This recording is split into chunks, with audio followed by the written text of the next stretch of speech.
Mr. Sunil Kant Munjal, Joint Managing Director, Hero MotoCorp Limited and Chairman, Hero Corporate Service Limited.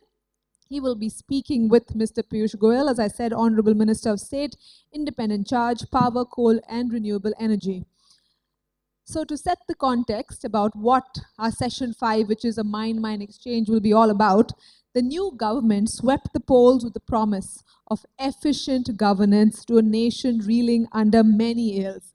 To name a few: corruption, fiscal deficits, poor infrastructure, poor growth of industries, low employment, as I said, to name a few.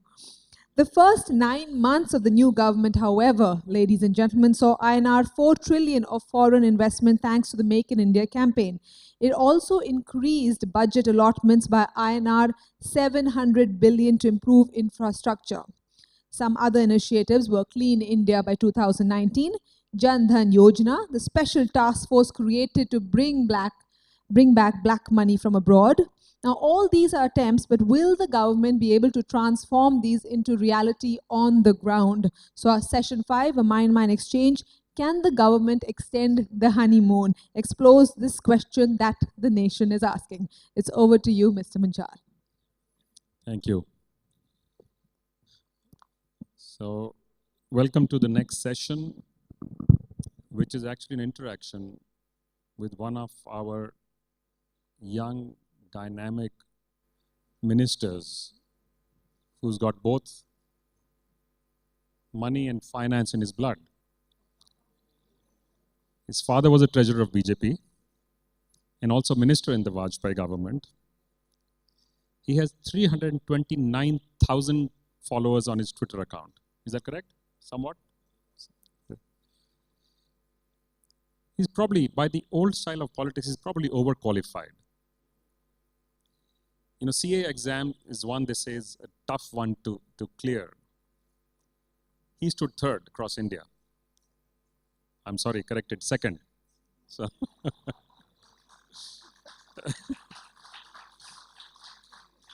leadership programs at Yale, Oxford, Princeton, in the middle of doing one in Harvard. When do you stop, Piyush? So he could easily also have been a creative head of an ad agency. He oversaw the BJP's publicity and advertising and social media for 2014 campaign. He's also been involved on the social side in the Jaipur Food Project. Just a minute on the campaign. We saw something India has never actually seen before this. The election campaign to the Lok Sabha this time in India was run almost like an American presidential campaign. An amazing amount of interaction, communication, and interface with people across all sections of society and across all geographies of India. It is something that India has never seen in this manner, and probably is the way to go in the future. You were also the minister in waiting for the US President Barack Obama when he was here, when he came for the Republic Day event. Would you like to share with us any interesting experience you had with him while he was here? I have, by and large, refrained from speaking about that particular period because a lot of things may have been classified, may not have been open for public information. But I'll share one very small anecdote. It happened at Rajpath, at the Rajghat, when we were taking off our shoes to enter Rajghat. And I just casually mentioned to him about his 2004 speech at the National Democratic Convention. Something which actually opened the world's eyes towards who Barack Obama really was. Though he was not the presidential candidate, John Kerry was. He was only speaking in support of John Kerry. But to my mind, it was such a powerful exposition, such an outstanding speech that he gave that day, that he almost launched his presidential campaign on that day. So I happened to mention to him that I thought that was truly the defining moment of his own political career. And I was very pleasantly surprised when he retorted about the oratorial skills of both former Prime Minister Atal Bihari Vajpayee and our current Prime Minister, Mr. Modi. He very reverently, in fact, spoke about Atalji and said that we often used to hear him, even when we could not understand the language, to get a sense of the oratorial style and delivery, and that he was a big fan of Prime Minister Modi's oratorial skills and his people connect. So I thought that was a very interesting thing, that even sitting in the US, where India very often would never matter to them, a thing like Mr. Vajpayee's oratory, Mr. Modi's connect with the people was something that they have been studying in the US. Because apart from that, there were a lot of very minor, but very, very enjoyable interactions. So your parents were both very successful political leaders, Ved Prakash ji and Chandrakanta Goyal ji. Growing up, what kind of learning did you have on politics from them? Or was there learning at home? And now that you are in active politics, are your children showing any interest at all? Well, it was a great learning because both Mummy and Papa were both active. But the bigger learning came because my home in Mumbai was like a dharamshala of the RSS Parivar. And all our senior leaders, both of the BJP and of many other sister organizations of the RSS, would stay with us whenever they visited Mumbai. I think the greater learning was in the interactions with Mr. Vajpayee, literally ever since I was born, Advani ji, Nanaji Deshmukh. Before that, I'm told Dindayal ji and I used to also chat, but I was very young at that time. I don't personally have any recollections of that. So those were really the early years of being groomed up. I've been in public life myself for about 28 years now. And I came into national politics even in 89 and 91.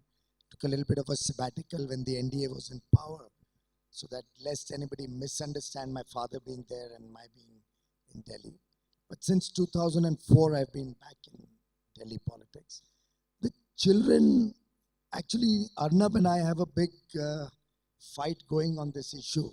My son used to hate politics, hate and how, like every decent young child does very often. And somewhere in the 9th standard, his teacher said you must read the newspaper to improve your English.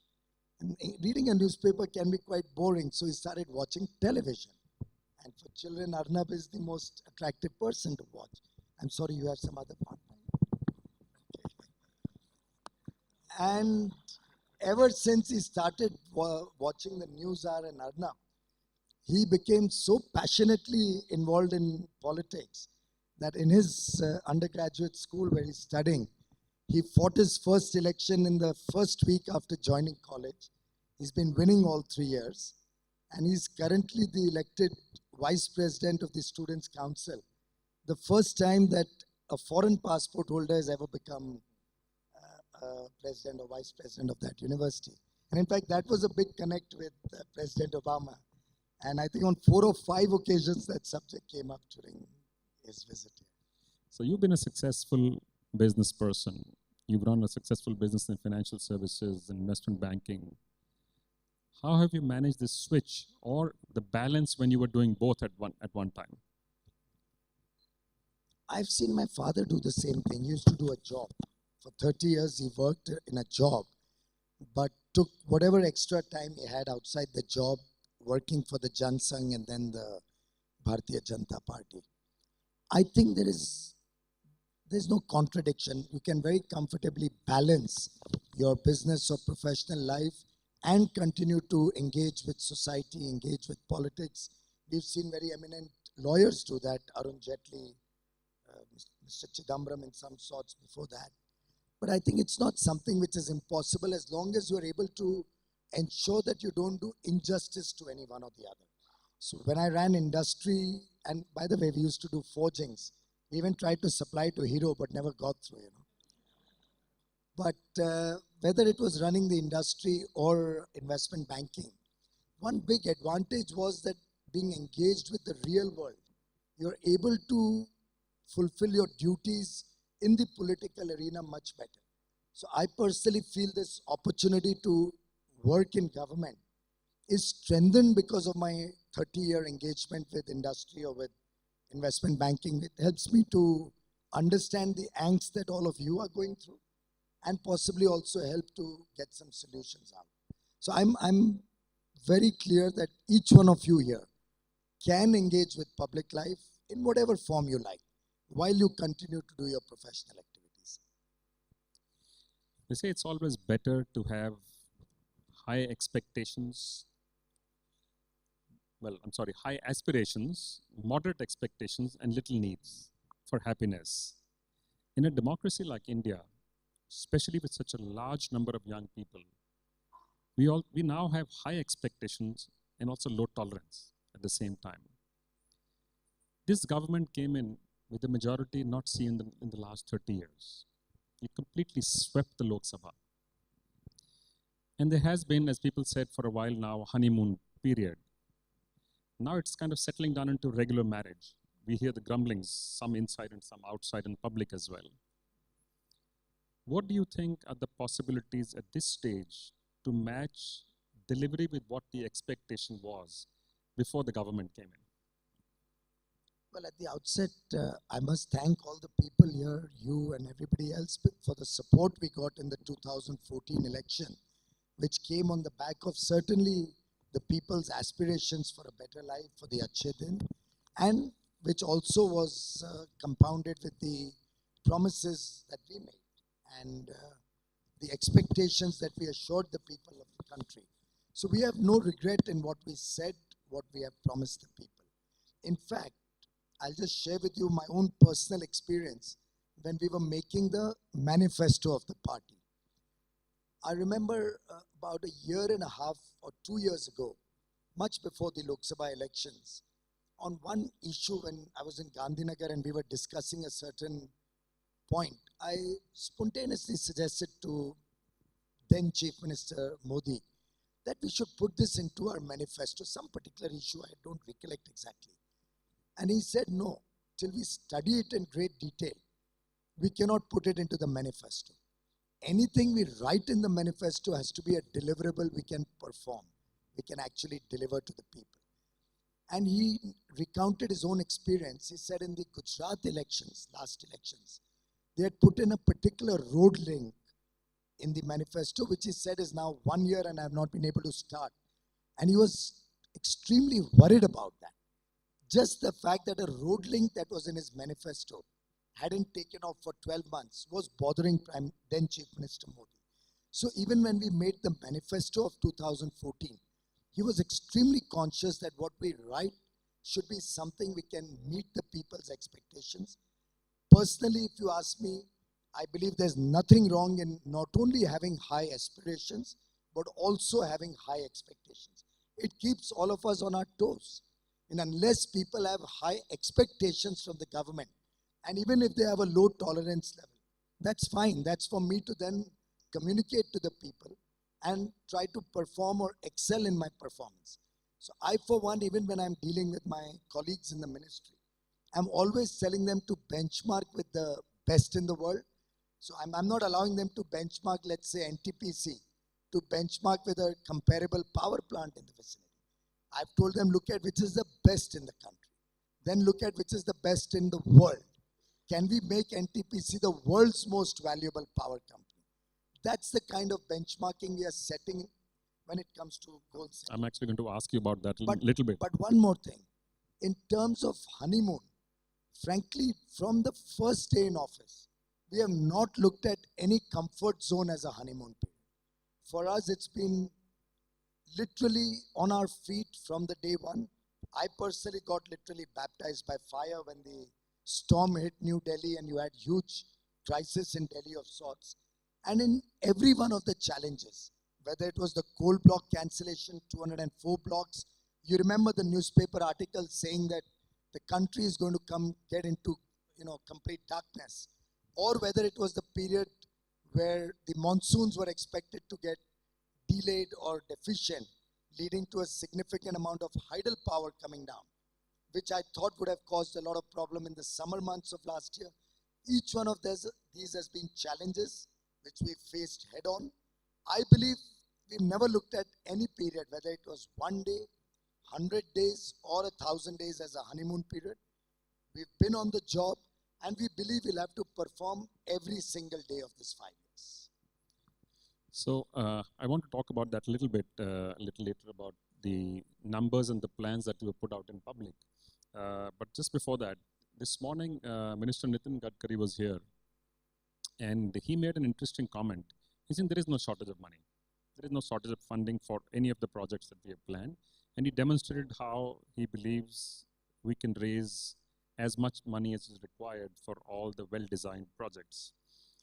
So why is there a feeling that the government now seems to be going after specific entities, and I'm talking of now MAT with FIIs and FPIs, etc. Why is there this feeling, and it's become pretty common, there's been a lot of debate on this now going on actively for some time. Is this a revenue issue, or what's going on? It's nothing to do with revenue, it's the law of the land issue. After all, one of these companies went to the Advanced Ruling Authority for a ruling on this particular subject. They got a ruling. Based on that ruling, the Income Tax Department has to act. They have no choice in the matter.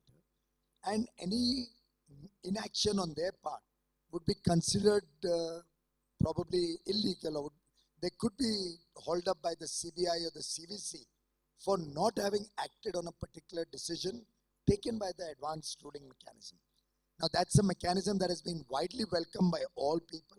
They have in fact been asking it to be made mandatory, or any ruling of the advanced ruling mechanism to be made compulsory on the department. Now, it will be very unfair to expect that if it suits me, it should be mandatory. If it goes against me, the government should intervene and stop it. I think that is a very uncharitable view of the situation. If a mechanism is there, it has to be honored and respected. Of course, there is a process by which one can appeal against that ruling. And if the decision comes in the favor of the assessees who are affected by that, the government will of course respect that. You saw what we did in those particular 2 or 3 cases, where on the face of it, patently, it looked like unfair to pursue further litigation. After 3 or 4 levels the assessees had won. Even there, we had to go to the cabinet, because stopping it at the executive level was prone, or was with a risk of having been, alleged to have been a favor to somebody. So in this particular case also, there is absolutely no revenue issue. There's absolutely no malice issue. It was the players themselves who sought a ruling, got a ruling, and government is only acting on that. So how does the government plan to turn all of these noble plans into real action when what appears to be hurdles are coming around almost every other day? And you can give us some example from your own department. You announced a super ambitious plan for capacity creation in terms of energy for India from all sources, both the conventional and the non-conventional ones. Do you see that actually happening in the time frame? Because you've also given a very tight frame. And at an earlier occasion when I asked you, you said, I know there is media here, so you can hold me to this whenever the time comes around. Give us a few examples of what you are doing, and also other parts of government, when we can hope to see some implementation of these wonderfully grand plans. And I'm saying wonderful because this is what all of us want in India. See, whenever I've made any commitment, I've usually backed it up with a transparent mechanism and with timelines. I remember on 22nd December when I was debating the coal mines bill in the Lok Sabha the first time around, when it didn't get cleared, and then we had a second round in April, in March, April. The first time around, the leader from the other side, one of the senior leaders who was an erstwhile minister holding my portfolio, had actually questioned the timelines that I had set out in the public domain. He said this minister is talking of Coal India production going to 1 billion tons by 2020, which means he'll have to grow by 8% next year. Is it even possible? He's talking through his hat. He had alleged that I'm putting auction timelines. I'd already announced the coal auctions, coal block auctions. He said governments have never succeeded. Why is he putting such timelines? And like that, 4 or 5 issues he had criticized me. And then at the end he has said, I'd suggest to my friend Piyush Goyal that he should undercommit and over-deliver. And when I was replying to the debate, no, which is an absolutely wrong policy as far as I'm concerned. I believe unless I overpromise, I will not be able to move my whole system to try and at least achieve that. And I'll give you an example of that too in a minute.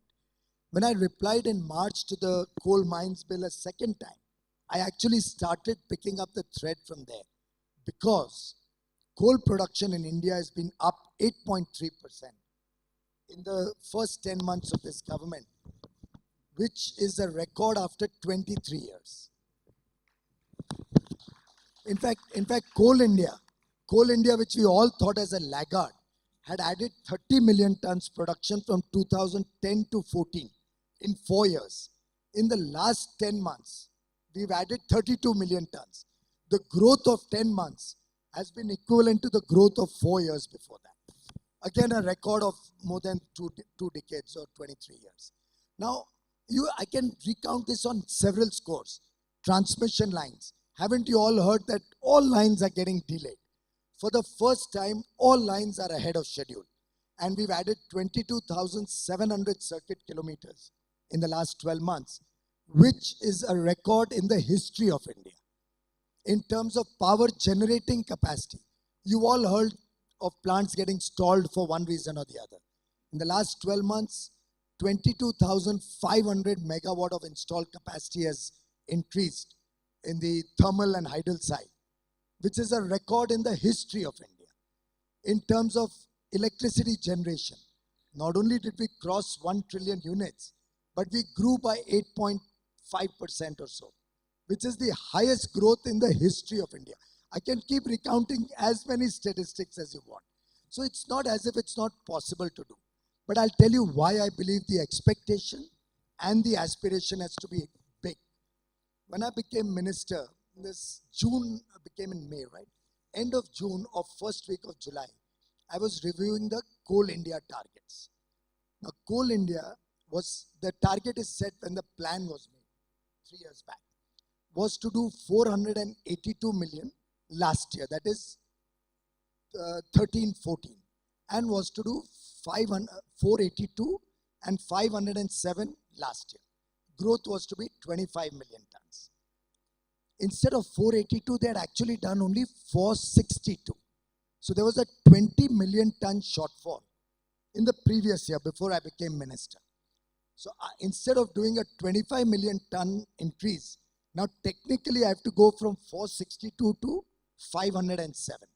That's an increase of 45 million tons. Now, the department officials came and said we should reset the target. Obviously, from a growth of 1.5%, they said we can't grow 11.5%. So let's reset the target. I refused. I said, no, the target will remain 507. Let's push towards that. Let's see what we can do. And mind you, in July, I told them that if we don't achieve this target, the headlines are not going to be that you have grown better than expected. The headlines will be you've missed the target by 3%. I don't know whether it was ominous or what. I just, off the top of my head, I used the figure 3%. The actual fact is, instead of growing by 25 million tons, production of Coal India increased 32 million. And all of it in 10 months instead of 12, because first 2 months were flat. So we grew much more than we were expected to grow. But I didn't get a single headline saying that. The headline came, we missed target from 507 to 494 that we have achieved. So I don't mind. But if I had reset the target from 462 to add 25 and made it 487, for example, I would never have achieved 494. I could then have achieved 480 or 481, 82. So I'm happy to have aggressive targets. Even now, next year, I have not reset it. I continue the target set 3 years ago, which is 550 million tons. Now I'm very confident I'll do 550. I'm now pushing them to do better than that. So in my view, it's possible, the same officers, same infrastructure. What you need is leadership. What you need is to empower them, encourage them, sometimes a carrot and stick, which you must be doing in Hero all the time. In my view, it's very, very possible to meet the aspirations of the people. We need to push ourselves first, have confidence in ourselves, and then take the team along. So you're going to see us meet all these aggressive targets. If I tell Rahul I'm going to do 100,000 megawatt of solar by 2022, my internal target is not 2022. It's 1920. 2019-20, I want to do 100,000. So for me, each one of the targets that I even give out in the public, my internal target has to be more aggressive. So you believe power for all in India is possible, including while the subsidized power is going on? And also we have to realize that power consumption will go up when power is available. At this moment, it is highly subdued. Because of the availability, people end up consuming less. I think the bigger challenge is to keep the costs low. Sadly, over the years, there's been very little focus on how it's going to remain affordable. For example, we've consistently heard this big demand that states are not increasing their power tariff. In my view, it's a very, very myopic view of the whole problem. You can't pass on your inefficiency to the consumer. So if you run your whole system inefficiently, tomorrow you can't go and tell the consumer, look, I cheated in my company, there was corruption, or I was inefficient in my purchase of spare parts or steel or forgings. Therefore, my motorcycle is 3,000 rupees costlier than the competition without any additional features. But look, I need to make a 10% profit, so please increase my price or pay me 3,000 rupees more. Do you think anybody is going to buy a motorcycle like that? So the people of India can't be told to pay for the inefficiency of your system where you don't even plan your coal linkages sensibly. So if a plant is here and there's a power plant here, you choose to give this coal over there and get that mine to give coal over here. These are the kind of silly things that I have inherited, that I am understanding, learning, unclogging. In my view, we need to bring efficiency into the system. We need to bring down the T&D losses, power theft. First, provide power 24/7, bring down your inefficiencies, then the people are willing to pay for good power. In my view, my focus currently being on efficiency, energy efficiency, rationalization of linkages, getting the PLF of stalled projects up. So can all plants work at 90% plus? If that happens, automatically fixed cost comes down. All of you are from business, you understand that. If fixed costs come down, the power tariff can be kept lower. Only yesterday I've taken a policy decision. Let a company exchange coal within all its plants to run more efficiently. So why should NTPC transport 2,000 kilometers to run a power plant? Sometimes they may cut down the production so far away, increase the PLF of a plant which is nearer the pithead, and transmit cheaper power wherever the transmission line is available. So we are looking at innovative ways so that we keep the power cost low. I think the demand has been subdued. I have surplus power as we speak. I don't have buyers for power today. But I'm quite confident, given the impetus to the economy and the growth of 10-12% that I'm envisaging in this economy, I'm confident power production and sale will increase. So the last question, back to government again. Now, there are two things about this government which are now often being reported, at least in the media. One is that decision-making has got completely centralized in this government, and the ability to take decisions outside of the center is actually somewhat limited. And the second is about the government's own, in a sense, the fringes of the government. Reports of religious conversions, reconversions, what people should eat, should not eat. Now, these things to some people seem like diversions from a much larger goal. And what people are saying is, if the government believes this is not the intervention government should be doing, then government needs to make a more active noise about saying this is not okay. If it is not saying so, either the government accepts this, believes that is the way it should be, or is not able to say so. So these are two things which continue to come up as hurdles. And I want to add one more dimension. The third is the government's ability to pass in politics now, get things passed through both houses of parliament. Where you have a brute majority, it's really no issue. Whatever comes up will pass. But in the Rajya Sabha, it kind of seems to have become almost a dead wall. What is the method that the government has now planned, decided, or thought of in ensuring smooth passage of bills and acts which are supposedly good for the nation? Well, very interesting dimensions you have covered. The first thing about the centralization of power. In fact, on the contrary, we feel far more empowered to do than any perception that you may have outside. None of us is under any sort of, let's say, pressure or compulsion to take instructions or take directions. So when we, for example, I had a challenge as big as the coal mines, the deallocation of 204 coal mines. Now, the only person whom I exchanged views with after that was Mr. Mukul Rohtgi, the Honorable Learned Attorney General, and Honorable Finance Minister Arun Jaitley, from the perception of the legal aspect. But I never had to go to the Prime Minister's office to ask what I have to do. Other than the fact that Prime Minister's one direction was very clear, transparency and honesty has to be your hallmark, and whatever revenue comes in, give it to the states, the eastern coal-bearing states. Other than these two directions, and I see nothing wrong if he gave me these two directions, I think they were in the interest of India. Other than that, it's my duty to make the law, discuss and negotiate through the various suggestions that come and finalize it. To my mind, if at all I've got any interactions with the Prime Minister, there have always been learning experiences. I'll give you another small example. I was exchanging views on something related to the coal mines, and just a few days before that, we had launched the LED program, the Massive Energy Conservation Program. And Prime Minister just asked me how many people have registered in Delhi. There's somewhere in end of January, early February. I didn't have the figure off the cuff. And I said, I'll get back to you, I'll check and I'll get back to you. And he said, Piyush, काम ऐसे नहीं होता है जब तक आप closely monitor नहीं करो और लोगों को accountable नहीं करो, ये काम होगा नहीं.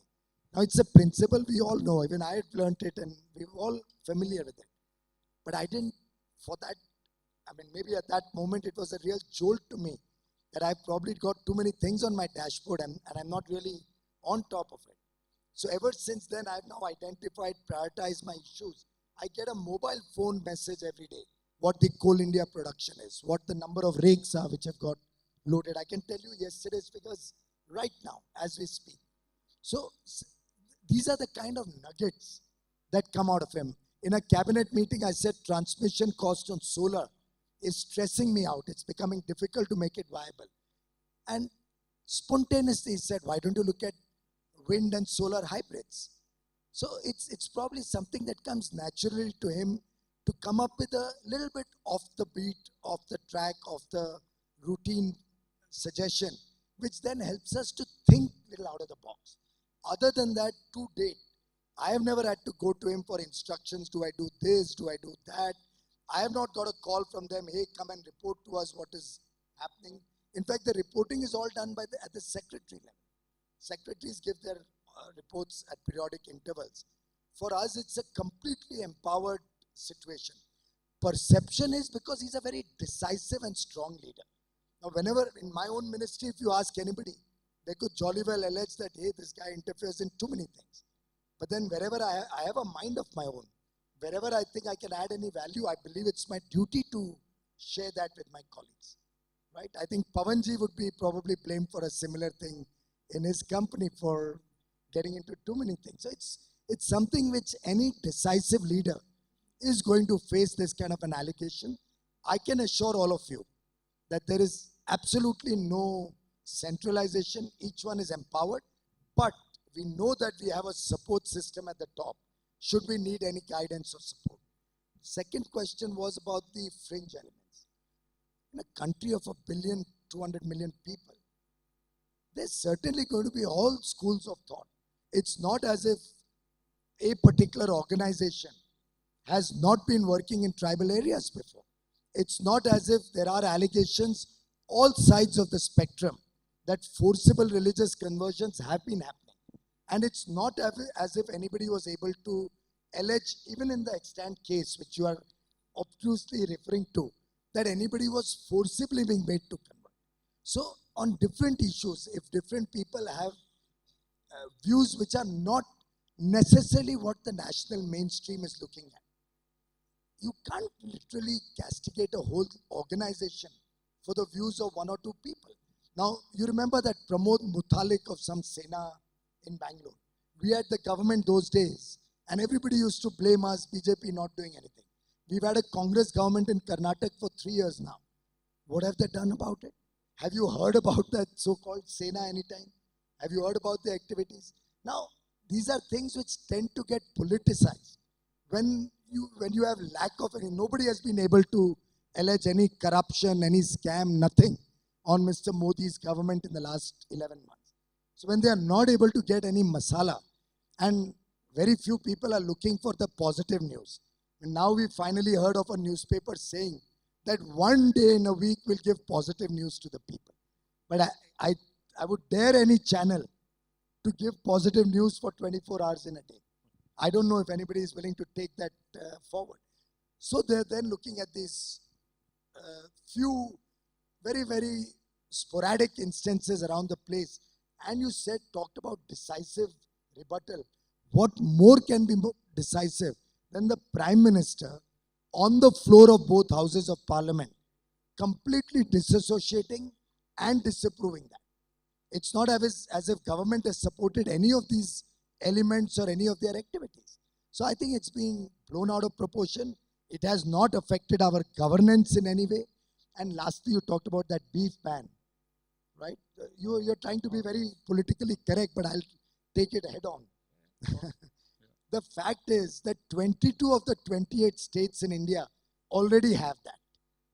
Point one. And I come from Maharashtra, which is the recent case. Point two, there is a beef ban already there, which has come in when the Congress was in government there, by the way. All that they have done is extended it to a certain set of animals. I think is it buffaloes or milk-producing buffaloes or something of that. So bovines, which are milk-producing. Because in the garb of slaughter and slaughterhouses, healthy animals were being slaughtered by misusing that exemption in the law. And they've only sought to correct that anomaly in the law. It's not as if people have been stopped from eating beef. So a lot of perceptions have been created which are inaccurate. My own daughter, incidentally, raised this issue with me soon after that law came in. Midnight, I think, from London. And I actually got my office to study the whole thing and send me a note. I'm happy to share it with you. It's on my mobile phone. I'll share it with you, read it, and then argue with me on that. And the third question about the Rajya Sabha, well, I think you should in fact be complimenting the fact that out of 6 ordinances, 5 have already been cleared. And they had opposed all 6 of them, by the way. The coal mines, they had opposed, hadn't they? They got cleared last time. The mines and minerals, they had opposed. It got cleared last time. E-rickshaw, there were these murmurs coming up. It got cleared last time. So we have our art of managing the system. 5 out of 6 got cleared in the last session itself. And trust this government and its ability to pursue its pro-growth, pro-development, pro-farmer, and pro-people agenda. We will achieve results. Rest assured, lack of law will never come in the way of our meeting the people's expectations. Thank you. We'll take 2 quick questions and you can answer them together and we'll end up on that count. Here, one from the students at the back. Can we get a mic there, please?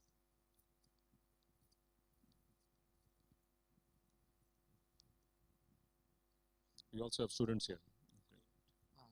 Sir, I'm a BCom honors student in BM in Munjal University. Sir, you talk about how CIL's production was encouraged, reviewed by you all through these past 10 months. And you talk about the increase in CIL's production over these 10 months.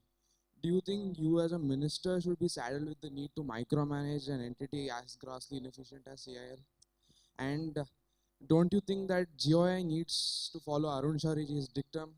The sector that performs best in India is that which is least controlled by the government.